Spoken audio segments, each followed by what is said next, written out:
are cast in prison. Devaki and Nanda are cast in prison. You have to get them out. You have to come to Mathura and fight Kamsa. So like that, Akrura took Krishna. And similarly, the father of Nityananda, Hadai Pandit, he says, okay, my son might be an incarnation of God, so how can I stop this? It's going to happen anyway. Sooner or later he's going to leave, I know this.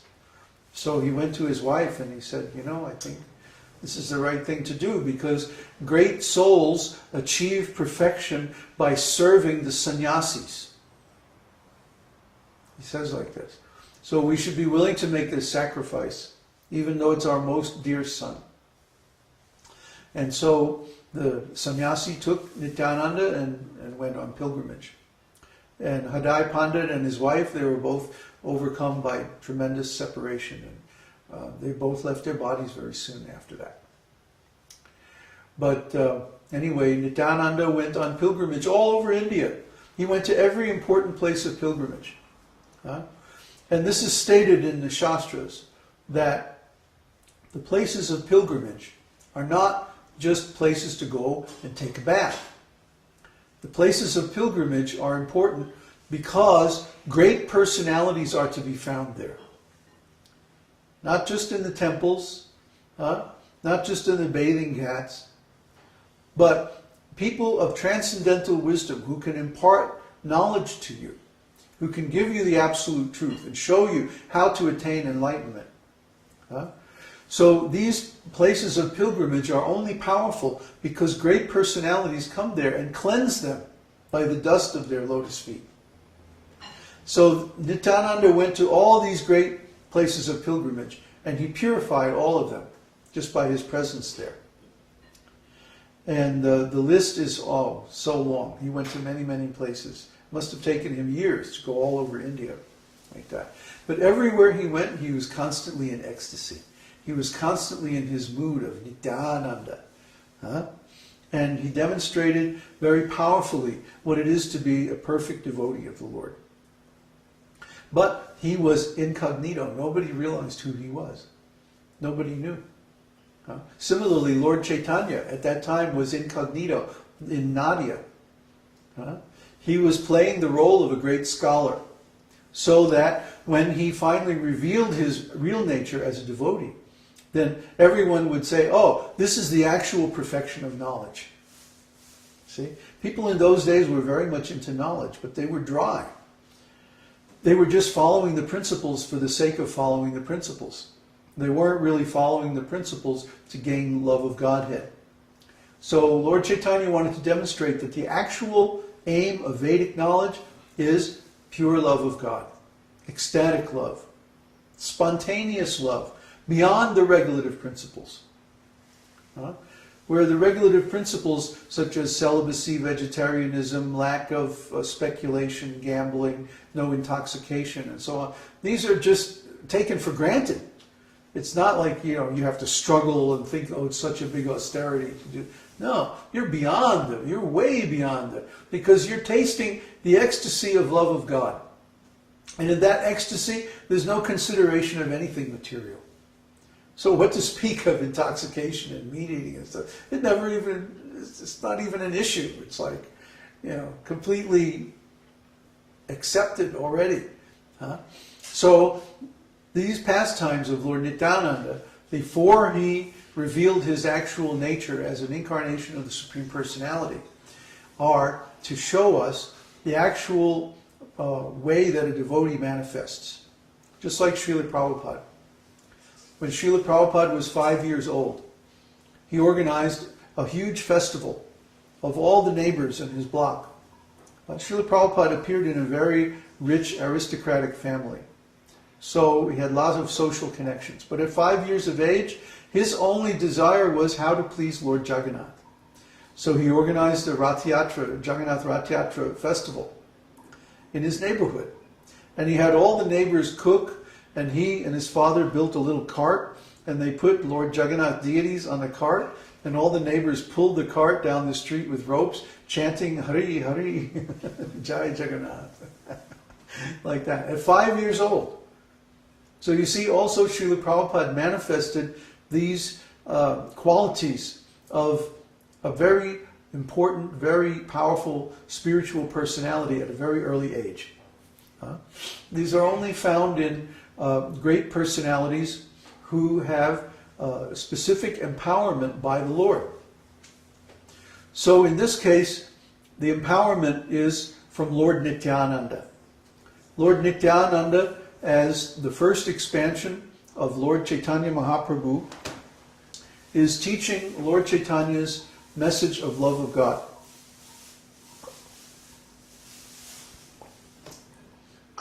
Not simply by quoting scriptures, but by example.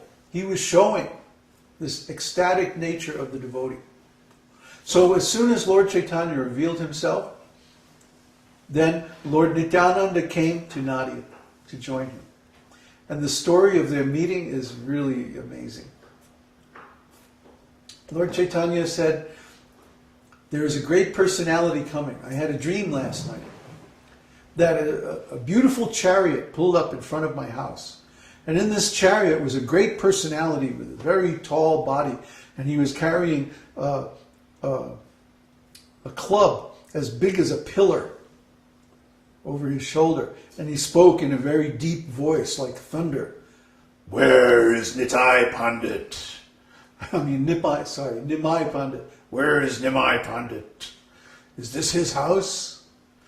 And then when he got down off the chariot and he came into the house, he said, I am your brother. I am here to serve you now. Like that. And that was the end of the dream. So Lord Caitanya said, he's here somewhere. I know he's here. You have to go find him. So he sent Haridas Thakur and Gadadhar Pandit to find him. So they searched all over Nadia for 9 hours. They couldn't find him. And Lord Caitanya arranged this pastime just to show that Lord Nityananda is very esoteric.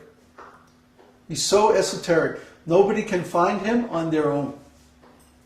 You see? Nobody can find the Guru on their own. Nobody can recognize the Guru by their own intelligence. Nobody can find the Guru by their own power. Sometimes people search for a Guru, and they may search and search and search and search and not find. That was my experience also. When I decided I wanted to be engaged in spiritual life full time, I went looking for a Guru. I was on the West Coast at the time, and I looked all up and down the West Coast, and I couldn't find Guru. I couldn't find anyone that I would accept as Guru.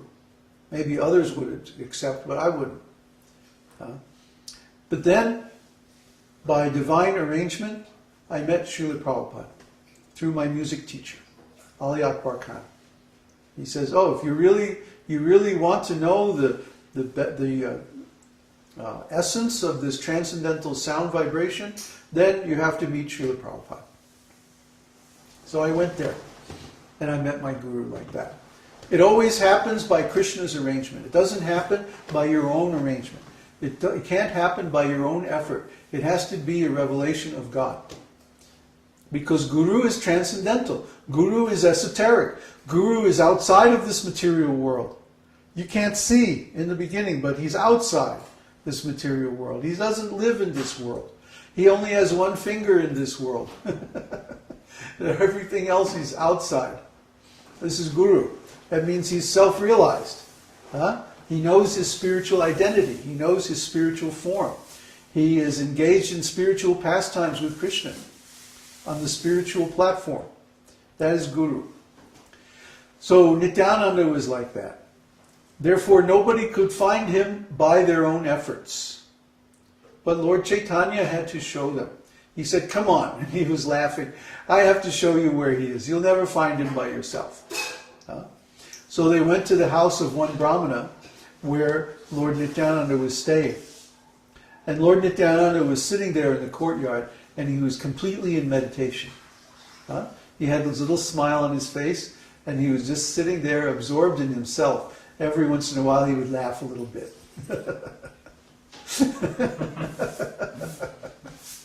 So This is self-realization. So Lord Nityananda was in this trance of self-realization. And when Lord Chaitanya and all the devotees saw Lord Nityananda, they were astonished because he was so beautiful. He was so handsome. His body is very tall and very beautiful in all parts. His arms reach all the way down to his knees. He has this long, curly, flowing hair, just like Lord Chaitanya's. If you see even just his hair, you'll be captivated, what to speak the rest of him. He's so attractive in every way. This is the beauty of God. And then his mood also is very strong. It's like a fragrance of incense. His mood penetrates everywhere around him, like that. So when they saw him, they were all astonished, and they all paid their obeisances spontaneously. And then they went up to him,